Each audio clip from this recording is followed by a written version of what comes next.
Yes, ladies and gents. Welcome to a special episode of Crypto Sense, your source for crypto knowledge. So I've had a lot of requests, or rather, I've had a lot of conversation about different types of wallets, etc. So what I wanted to spend a bit of time doing today was talking about different wallets and also going through an unpackaging, because I received a new hardware wallet. I do actually have a couple now. So I received the Trezor today. So we'll be doing an unpackaging of that. But before we do that, just a quick talk about the different types of wallets. Okay, so basically, as soon as you buy any Bitcoin on some exchange like Coinbase, they will place the Bitcoin that you've bought into their own wallet, their central wallet. I mean, they've got lots of wallets, but you will be allocated a wallet, and that's where your Bitcoin or whatever altcoin you buy will be kept in. Therefore, you do not control that Bitcoin. The point is, if one of these companies goes down, so you buy with whoever, Genesis, Coinbase, whatever, if they go down, then, you know, no one guarantees what happens to your Bitcoin, right? So the safest way of doing it is to take the Bitcoin that you've just bought off one of these exchanges and send it to a wallet which you hold the keys of, right? So once you get one of these wallets, as you're setting it up, you'll get a set of words given to you, and they will be your private keys. It'll be made very clear, and you keep your private keys.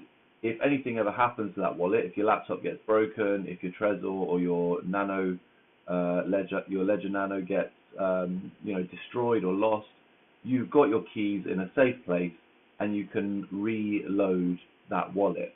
Okay, so you can get a new Nano, new Trezor, or whatever, and you pop in your private keys, and it will load the amount of Bitcoin that you had. Great. That's the whole point. That's the safety part, right? That's why you need your private keys. That's why you don't keep your Bitcoin on these exchanges. Not because I don't trust the exchanges. Some of them might be perfectly legit and, have good intentions. But the point in Bitcoin is it's decentralized. There's no central point of failure. Okay, so by entrusting it to a company or a third party, you have potential to lose your funds. If you're comfortable with that, fine. There are circumstances where you are comfortable with entrusting a third party with certain amounts of funds, of course. But just be aware of what you're doing, is what I'm saying. Okay, right. So we've spoken about keeping funds on places like Coinbase. We've spoken about we haven't spoken. Okay, so next we're going to speak about soft wallets. Okay, so like software wallets or hot wallets, they're also known as wallets which are basically on a computer, on a laptop, but do not download the whole blockchain. They basically act as an entry, sort of like a keyhole to the blockchain. They provide you with private keys. Don't use a wallet which doesn't provide you with private keys. Okay, they're really dodgy. I wouldn't go anywhere near them. So once you downloaded your wallet, unless you are given your private keys and told to write them down and told to keep them safe, don't trust the wallet. I'll go through some wallets which I've used at the end and wallets which I found worked for me. Okay, so there are these hot wallets on your computer which are good. You get your private keys, great. I've used them. I know lots of people use them, confidently, successfully. Never had issues with them. My issue with, if you've got large amounts of Bitcoin, you invested large amounts, you want extra security. You want to make sure that, at the end of the day, laptops can be hacked. you want to make sure that you're not prone to you know, a hack or anything like that. You get yourself a hardware wallet like a Trezor or a Ledger Nano X. And the great thing about these is when they are not used, they are offline, so there is no hacking of something which is not online. They are also encrypted with sort of hardware passwords. In other words, you've got to push buttons on a machine to make them work, which again, from what I understand, is very, very difficult or impossible to hack. So super secure. If you've got a decent amount of Bitcoin, I'd say even if you've got more than like a couple of $100 worth of Bitcoin, really, you should be looking at getting one of these, because they only cost around £100 or 100, you know, around that mark, $100, around that mark, give or take. So yeah, here we go. So this is the Trezor. I've not done one for the Nano because I've had the Nano for ages, but yeah, I've not used the Trezor before, so I have no idea what to expect. I just wanted to show you what comes in the box, just so you can get an idea. As we get in here, it's quite nice packaging. It's a little hard to get into.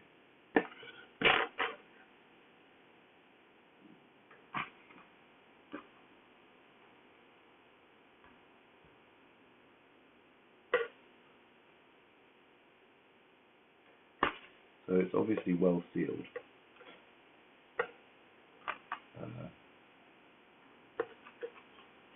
Maybe a little bit too well sealed. I'm about to destroy the box. I've destroyed the box. Okay. I'm not a fan of that, to be honest. Quite like keeping my boxes. It looks like this is definitely a disposable box. So what comes in the box? Okay. So we've got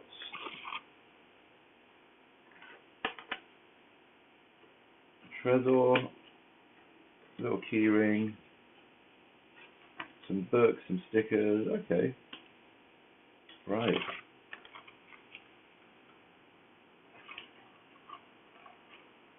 So here it is.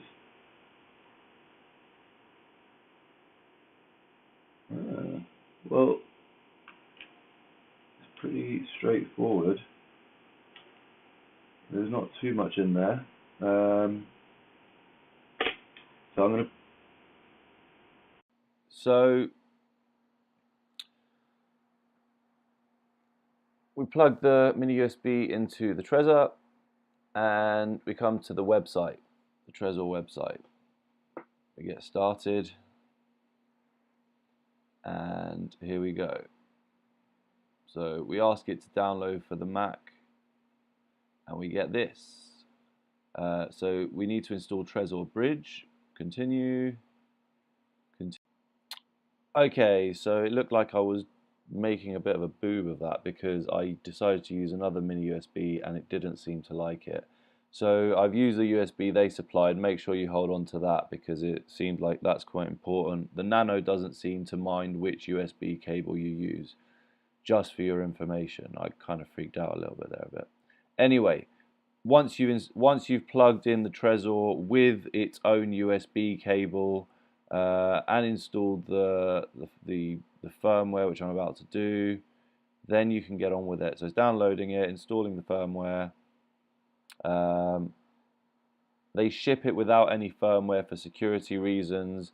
You can see a screen on here. I don't really want to move it around too much in case I mess around the connection. New firmware successfully installed. It says you may now unplug your Trezor. I'll move it up here so you can see. Can you see it at all? There you go. So it does actually have a slightly better display than the Nano, in my opinion. So it says I've got to unplug it, reconnect to continue. So I'll plug it back in. So I'm going to pause you at this minute because it's going to start displaying private keys and all that kind of stuff. But basically it's a walkthrough menu from here. Got to say, in terms of the feel of the Trezor, I do feel like it feels a bit more solid. I think it's worth the extra $30 or so, because at the end of the day, this is storing decent value, you know.